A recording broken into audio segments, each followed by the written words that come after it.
Ladies and gentlemen, welcome to our spring conference here in Huntingdon, which of course was central to Oliver Cromwell's Eastern Association, and so an important part of English history, quite a well-known role that Huntingdon played. Also, as you may know, we're not far from the village of Tilbrook, from which my family takes its surname. I thought where could be more appropriate for our conference.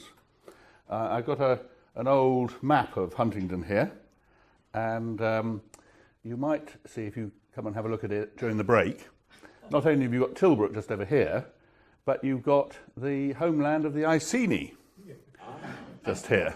So, in fact, a lesser-known part of Huntingdon's role in history was being the homeland of Boadicea, or Boudica, as they inclined to call her these days. And, of course, she is an example of heroism on a grand scale, really, when she and her family were unfairly treated in the most appalling way by the Romans, including her daughters being raped. She led a revolt that nearly swept the Romans from power in this country, which, of course, as they were then the superpower, was quite an achievement. So, all in all, a good place, I'd say, for our conference. And I hope you've all found the hotel easy to get to and a nice venue. Given all the comments on my jokes, you won't mind if I cut that section before I get catcalls and boos from all quarters. I like your jokes. Oh, Colin, thank you.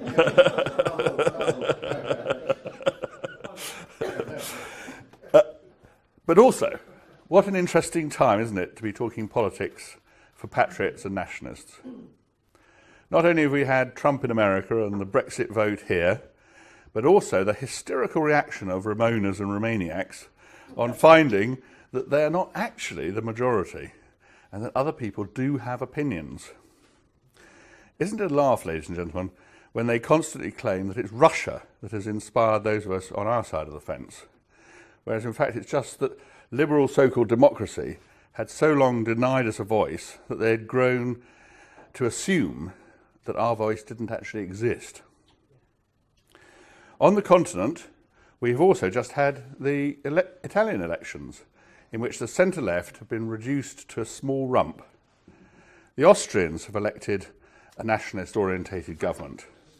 There were already nationalist governments in most of Eastern Europe, but all across mainland Europe, the left and centre-left are in retreat, and patriots and nationalists are advancing. Even here in England, last Monday, we had a launch by the University College of London's Constitution Unit, no friends to us, I'd say, who have produced a report comfortingly entitled, from our party's point of view, Options for an English Parliament. There's the report, which you can download, and I've got some spare copies as well. Ladies and gentlemen, I do recommend reading it, as it does give you a clear idea of the state of the arguments. But I think the subtext is that we were so right to adopt English independence as our keynote policy, because it is the answer that cuts through all the various quibbling objections which those that do not want to allow England any sort of democratically united voice make to any idea of an English Parliament, English First Minister or English government. Those of us who for years campaigned on a federalist ticket will recognise so well the kind of technical arguments and objections which have been raised against the key emotional point that England and the English nation are not being fairly or democratically treated as things stand at the moment in the so-called United Kingdom. I think it's also worth talking about the state of the various parties. Let me take these in no particular order, but starting with the Conservatives. Obviously, the Conservative and Unionist Party, as the party in government, does have many apparent advantages, not least that over Brexit. Despite all the muddle and confusion and arguments, the Conservatives are somewhat more coherent than Labour on the idea that we must actually get out of the European Union. As you will expect, and I expect all of you are too, I am strongly in favour of getting out not only of the European Union, but also the European Union's customs union and of the European Union's single market, and thus fully and properly get out. There's no Brexino, Brexit in name only for me. Is anybody here who's a Brexino person? No, I didn't think there would be. However, it is worth noting that if the overwhelming majority, and I say if the overwhelming majority of Remainers in Parliament sabotage a full Brexit, but we are still out of the key constitutional institutions, which are the European Union itself, then there is no constitutional problem with later adjusting any of these other agreements at a later stage. Whereas while we were in the European Union, we have the constitutional difficulty that we're not allowed to change the basis of the way that we work with the European Union. This means that further progress on the European Union will be down to our own politics, and if our people can be persuaded to vote for a party who wants to do a more thorough job of Brexit, then that could be done at a later stage. That is therefore a constitutionally important position for us to get to, even if we're let down on the other items. The Conservatives will be judged by whether they deliver on this. If they fail to do so, it will damage them irreparably. Because what became clear during the Brexit referendum was that their MPs, who are mostly dishonest Europhiles, who had pretended to be Eurosceptics in order to get themselves selected by the overwhelming majority of Conservative Party members who are Eurosceptics. Indeed, if they and Theresa May and her Remainer colleagues are in fact so worried by the preponderance of Leave Conservative Party members, the majority of members being Eurosceptics, that they are in fact wanting to take control from local party members one of the few rights that remain to them, which is a role in selecting their local candidate to be their MP. In recent months, there hasn't been much publicity about this, but it's out there. There has been a push by Conservative Central Office for the selection of MP candidates for the next general election to be given entirely into the control of Central Office, and therefore, for as long as she's leader, of Theresa May and her Remainer inner circle of acolytes. Turning to Jeremy Corbyn's Labour, the massive majority of Blairite Remainiacs in the Labour Parliamentary Party has finally pushed Jeremy Corbyn into adopting a more pro-EU position, that is, on remaining within the customs union. Coming out of the customs union, I would say, is vital if there is to be any agreements with any other nations. If we are in the customs union, not only can we not reach agreements with other nations on trade, but also the other nations wouldn't even be interested in talking to us, because they will know that they can trade with us by dealing with the European Union, and we would have to obey what the European Union decides. And in fact, Bridget was earlier telling me that there's just a further bit of news on that one, with the EU threatening to fine us enormous sums of money if we try to do any deal with Trump on his tariffs for steel.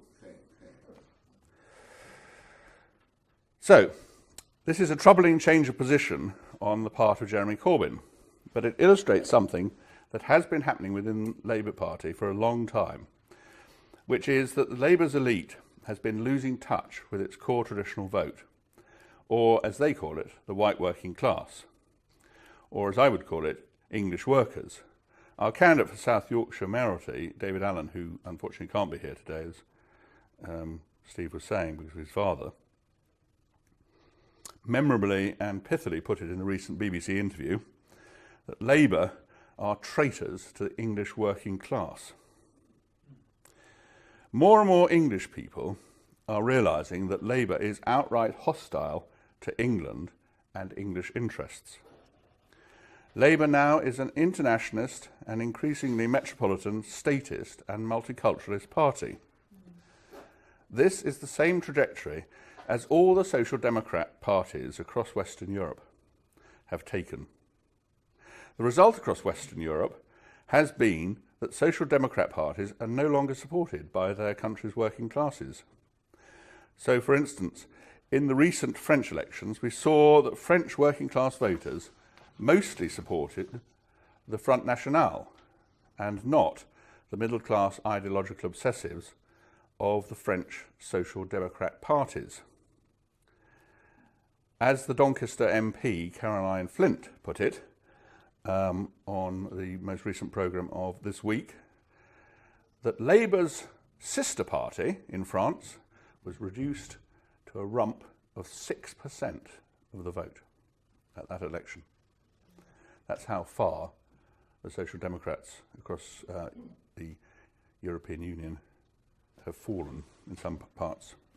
Parties that used to rule and expect to be more or less constantly in power.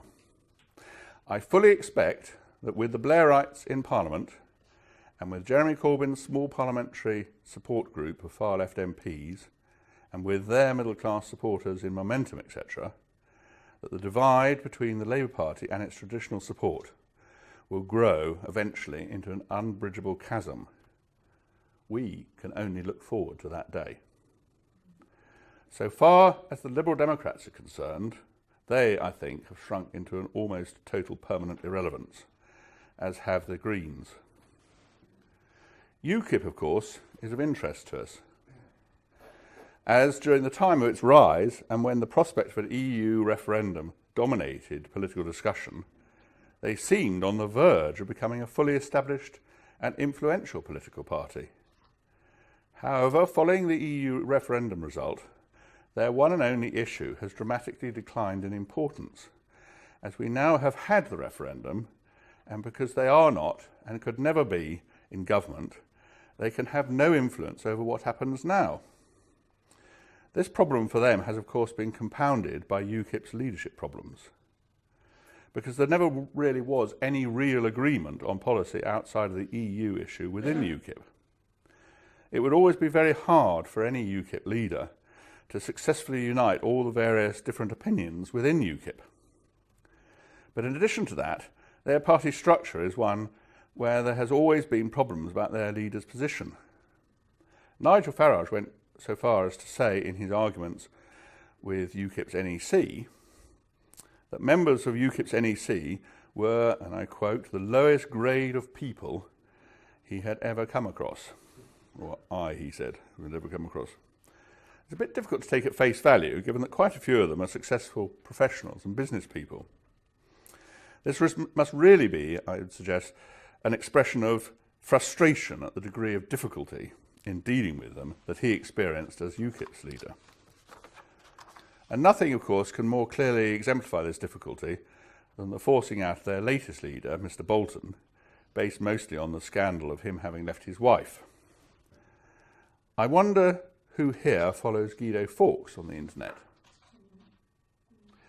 He made a joke, probably a better joke than I would have made, about UKIP's leadership elections, which made me chuckle. He said it was like watching three bald men arguing about who got the hairbrush. Think about that, ladies and gentlemen. Then let's turn to us. We English Democrats have a wide-ranging platform based on the English nationalist position of looking after the interests of the English nation. We're not a single-issue party and never have been. Indeed, it's worth illustrating how we came to be a Eurosceptic party. We didn't come at it from the UKIP angle of simply being hostile to the EU. We came at it from analysing whether it was actually possible to be an English nationalist and to be pro-EU. We came to the conclusion that you simply couldn't manage it. It couldn't make any logical sense. This is because the EU wants to break up England into regions, so they're against our very existence as a nation. The EU also costs us a lot of money. All the £19 billion that people were arguing about on the back of the red bus during the EU referendum is money that comes from English taxpayers, as only England has a net tax revenue. Also, the EU is not very democratic. So, what we get in the EU is laws made for us in an undemocratic way that are against our interests and cost us a lot of money. So it's obvious, isn't it, that supporting the EU could never be a position that any sensible English nationalist could take. It is worth considering by comparison with all the fuss that has been made about the EU that actually the Union of the United Kingdom is a much bigger issue. Not only because of the House of Lords report in 2009, which showed that the maintenance of the Union through the Barnett Formula and the various other subsidy arrangements was costing English taxpayers over £49 billion a year, as opposed to the then £9 billion or so pounds that the EU was costing us. But also, as has been rather graphically shown with the alliance between the Conservatives and the Democratic Unionist Party, we get political decision-making made in Westminster in the interests of other parts of the United Kingdom and of Britain generally, but not in the interests of England. Our party's political position is one where even the leftist academics of the University College of London's Constitutional Unit have, in their report, said that we have, English nationalists have, legitimate grievances. Ladies and gentlemen, just let that sink in. We English nationalists, even our opponents now accept, have legitimate grievances. What have we got? Remember it. Consider also what Labour's attack dogs, the Dirty Tricks Department, Hope Not Hate, had to say about the issue of where we are potentially. Here's what they said based on a populist opinion poll survey. 39% of the people that they interviewed in this populist poll, and it was a poll of Britain, not just of England. Bear that in mind. 39% said they were willing to support a party focused on defending the English, opposing immigration, challenging Islamic extremism, and restricting the building of mosques. That's what Hope Not Hate's opinion poll says. Britain-wide survey, 39% would support that. What do you think of that, ladies and gentlemen? The question then arises how we can turn legitimate grievances and political opportunity into power. Because obviously that's what a political party is all about in the end.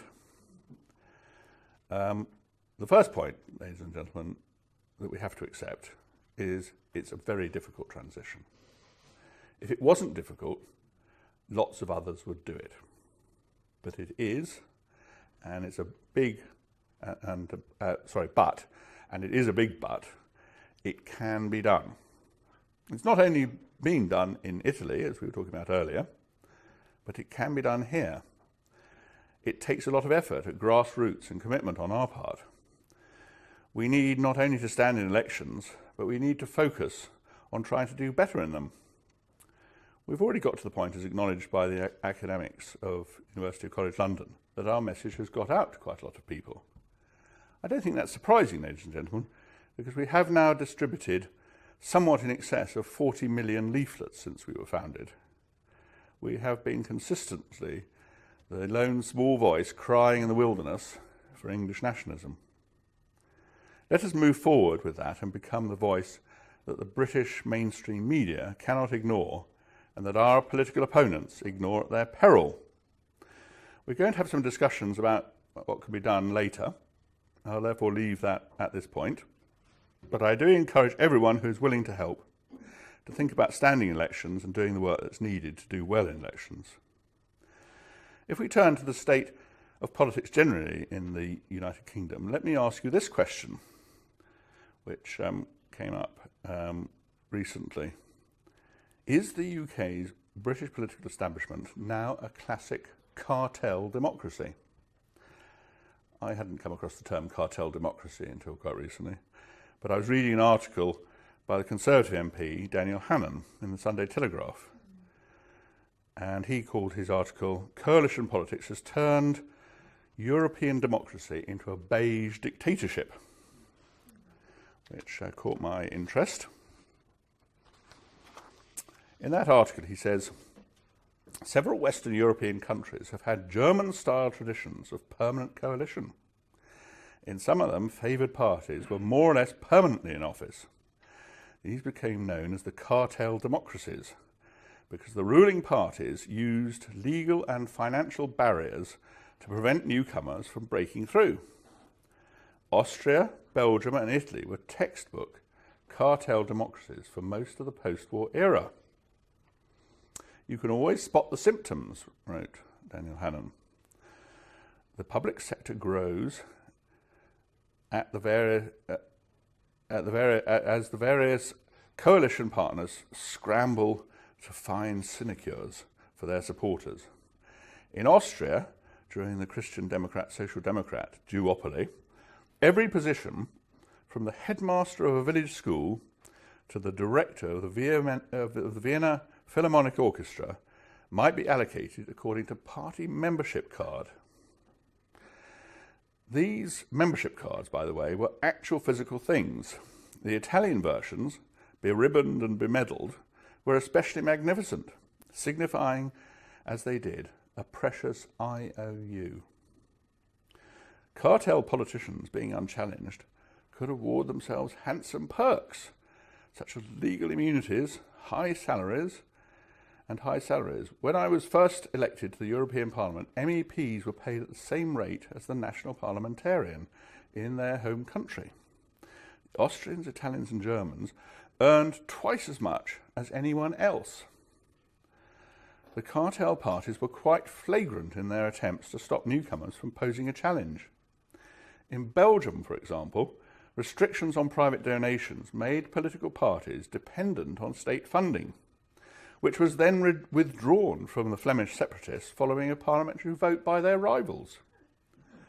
Secure in office, the old parties were able to ignore public demands for tax cuts, immigration controls, powers back from Brussels, or anything else they could fastidiously dismiss as populist. Because leaders from a previous generation generally decided who could stand on their party lists, politics remained stuck in a 50s corporatist concession. This is Daniel Hannan still, if you'll forgive me for reading a little bit more of the article, so I think it's useful. Only in the 90s did the system start to break down. Fed up with the complacency and sleaze of their semi-permanent rulers, voters began to grope around for battering rams to smash open the old system. In Italy, they found a Trumpian avant la lettre, Silvio Berlusconi, who made a point of issuing no party membership cards. In Austria, they turned to Jörg Hager's anti-immigration Freedom Party. In Belgium, they elected the Flemish nationalists. Only in Germany did the old partyocracy remain intact, at least until now. Last year, Germany's Christian Democrats suffered their worst result since 1949. The Social Democrats suffered their worst result since 1933. That's worth thinking about for a moment, as to what happened in 1933. How would it look if the two losers got together, and this is him writing before they had actually got together, to form a government based on all the things that had characterised the old racket? More immigration, deeper European integration, little economic reform, and the dismissal of all opposition as unconscionable populism. Well, of course, in Germany, they have formed that coalition, and the result is already becoming apparent because the Alternative for Deutschland party is now ahead of Caroline Flint's sister party, the Social Democrat Party, in the opinion polls. So I think we can see what's likely to happen come the next German elections. And those don't bode well for the cartel parties. Now, these comments chime strongly with my experiences of the way in which Labour and the Conservatives have embedded themselves within the state, in such a way that for years now it has seemed to matter little which party was technically in power, the classic lib-lab con. Even when the other party is in power, many of the key people within what is supposed to be its rivals still have plum political patronage jobs. So I looked a little further and found the BBC's home editor, Mark Easton, had written an article which was published on the 12th of June 2017, which asked, "Has British democracy let its people down?" Now, Mark Easton, I would say, is a professional journalist, but he is by no means a friend to us or to our cause. He is a Labour supporter, but I would say a moderate Labour supporter rather than a Corbynista, which quite a lot of BBC are. And Mark Easton says, "Parliamentary democracy is one of the British values that English schools are now required by statute to promote during lessons. Not debate, not discuss, but promote. If some teachers interpret their new role as propagandists for this kingdom's existing system of government, that would be a shame, because right now there are questions about how well our form of democracy is serving the UK. Far from providing the stability and legitimacy it promises, one could argue that our democratic system has served to expose and deepen social divisions. Some would say it has even contrived to leave our country vulnerable at a critical moment in its history. Rather than seeking to close down critical challenge of our form of democracy, do we need a serious and urgent conversation about how we can improve matters? Our two main political parties were founded and involved to deal with the social and economic challenges of the Industrial Revolution. Conservative and Labour, left and right, capitalism and socialism, these ideological movements were a response to the economic and cultural challenges of power moving from the field to the factory. But power is moving again, says Mark Easton, from the national to the multinational. How citizens think we should respond to that shift is the new divide in our politics. Mark Easton says, it is less about left and right and more about nationalism against globalism. Old-fashioned political tribalism is actually on the wane, and the diminution of local government in England, the weakening of the trade union movement, the impotence of political protest movements, the increasing centralisation of overarching authority to one house in Downing Street, these add to the sense that the demos, the people, are increasingly excused from the kratos, the power. I think much of what Mark Easton has to say here is right, particularly in his analysis of what the division now is, not left and right, rather globalist or internationalist against nationalist and patriotic.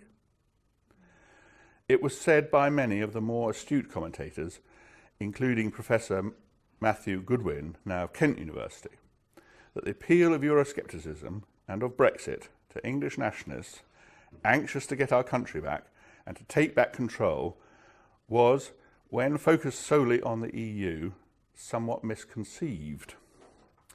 Professor Goodwin in particular was saying that for the people who identified themselves as being English, that their desire to get back control was a confused response, because the problem wasn't the EU, it was the British political establishment which is seeking to break England up and to change English society and English communities in ways that English people don't want. Its support, the British political establishment's support of the EU, was a symptom of this attitude. So the real struggle ought to be focused on England and on the English taking back control. The British state and the British political establishment not only no longer cares about them or about what they think about things, but is also actively working against English interests. Its default position is internationalist or globalist. So there we are, cartel democracy, supporting the way that the system works and supporting the power of the establishment in its position. And it's something that we, of course, have to challenge. So can we cut through all of the barriers that cartel democracy creates? Well, that's our task, but it is worth bearing in mind, as Daniel Hannan said, that cartel democracies existed and were thoroughly entrenched, more thoroughly, I would say, than is the case in the UK, in both Austria and Italy. And in both those countries, the cartel parties have now been elbowed aside. So it is possible, it can be done, but I think it's worth considering the sort of type of thing that's being used to entrench the current system. Martin Measton sort of mentioned it, and I think we're going to get one of our speakers this afternoon who's got something similar to say about this, and it's worth perhaps thinking about. Because the thing is that those who are in power in this country are redefining the word extremism, and that is a significant thing. The Guardian on the 23rd of January had an article by their journalist, their political correspondent Peter Walker, which was headed "New National Security Unit Set Up to Tackle Fake News in UK." The key extracts from that article are: the government is to set up a dedicated national security unit to tackle fake news and disinformation, Downing Street has said. The Prime Minister's spokesman said one specific area agreed as needing new resources is by the National Security Council as part of the NSCR is the spread of fake news. He said, "We are living in an era of fake news and competing narratives. The government will respond with more and better use of national security communications to tackle these interconnected, complex challenges. To do this, we will build on existing capabilities by creating a dedicated national security communications unit. This will be tasked with combating disinformation by state actors and others. The unit will more systematically deter our adversaries and help us deliver on national security priorities," he added, saying there was yet no information on where it would be based or who would staff it. Obviously, very much bureaucrat jargonese there, but nevertheless, I think the point comes through. It's worth noting that the Oxford definition of extremism is the holding of extreme political or religious views, fanaticism. However, anyone who is not a fully signed up multiculturalist, or to quote the Judicial Appointments Commission on the requirement for judicial office in our cartel democracy, a person who can demonstrate a lifelong commitment to equality and diversity, should bear in mind what I explained in one of my recent blog articles called "Fight the Good Fight with All Thy Might." When I pointed out that now even a scripturally based Christian has been redefined by the British government as an extremist. Also, the expression of any views or odds with the official one is likely to be classed as offensive, just like the Electoral Commission called our slogan, "England worth fighting for," offensive.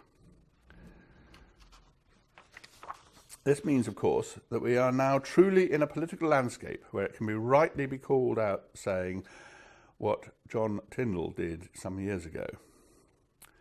The first lesson is to realise that it is our lack of power, not our so-called extremism, that is the big deterrent.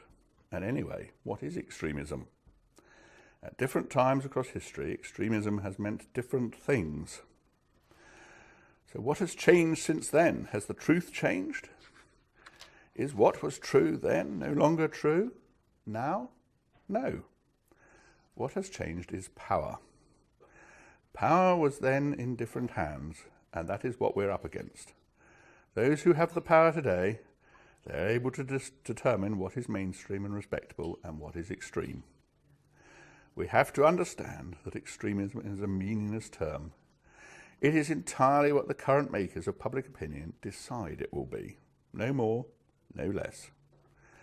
Our activity must be geared towards the winning of power. That still has to be said to some people. They are crusaders for the truth, but they don't relate it to necessities of winning power. It cannot be said enough Power is what must be won. First, just a little bit of power, then more power, and finally complete power. Activity geared to anything else is a waste of time. But we one day will be answerable to our grandchildren, and our grandchildren are going to say to us, when that great day of decision came, what did you do? Did you give in, or did you fight? Are we going to say to them, well, the struggle was too severe, the odds were too strong, perhaps we left it a little bit too late, we hadn't a chance, and therefore we lost our country, we lost our nationhood? Or will we be able to say to them, with pride and honour, I was one of those who fought, and there were more and more of us who came and fought with me. I went off into the streets and worked and struggled for our cause. We stood firm like the men at the Alamo, the men at Rorke's Drift, like the men at Blood River. We fought to the bitter end, and we won. So it's worth bearing in mind by what is meant by the word offensive. That is also changing, and it's being changed by those in power. In the English Democrats' judicial review case, we were judicially reviewing the Election Commission refusal of our long registered description saying England is worth fighting for. They claim that this is now offensive. Evidence at the hearing was produced by the Electoral Commission of their thinking, which read as follows. L.E., who I think somewhere else is referred to as Louise, but we'd have no further information as to who this person is. But they are a member of their one of their directorate. I would retain all the descriptions. This is about the descriptions for the English Democrats Party, except the fighting for one. They all advocate support for England, which is itself exclusionist, i.e. it excludes other parts of the UK. But favouring one part of the UK is an established policy position that parties can and do hold, not just in relation to England. And this is what she goes on to say, and I'm quoting exactly. If the slogans referred to the English, I would be more concerned, as that is a distinction based on race. I don't think you can read English into England in this instance. In my view, the phrase worth fighting for is commonly used and understood in a non-violent context. Phrases like ideas worth fighting for or relationships worth fighting for are common, try a Google search, and would not be read to mean physically fighting for them. If this description was seen in the context of all the others, I think it would be reasonably clear its intention was non-violent. Seen as on its own, however, as it could be on the ballot paper, I think that it is arguable that the only way to fight for England is a violent or militaristic way. Seen as on its own, I think it can be viewed as offensive in the context of this by-election. It is the potential for that to happen which leads me to conclude that we should remove it. So, there we are, ladies and gentlemen. Mentioning England is exclusionary. Exclusionist, I beg your pardon. And if you mention the English, then that's racist. No, it doesn't matter for others. Or the Scottish National Party.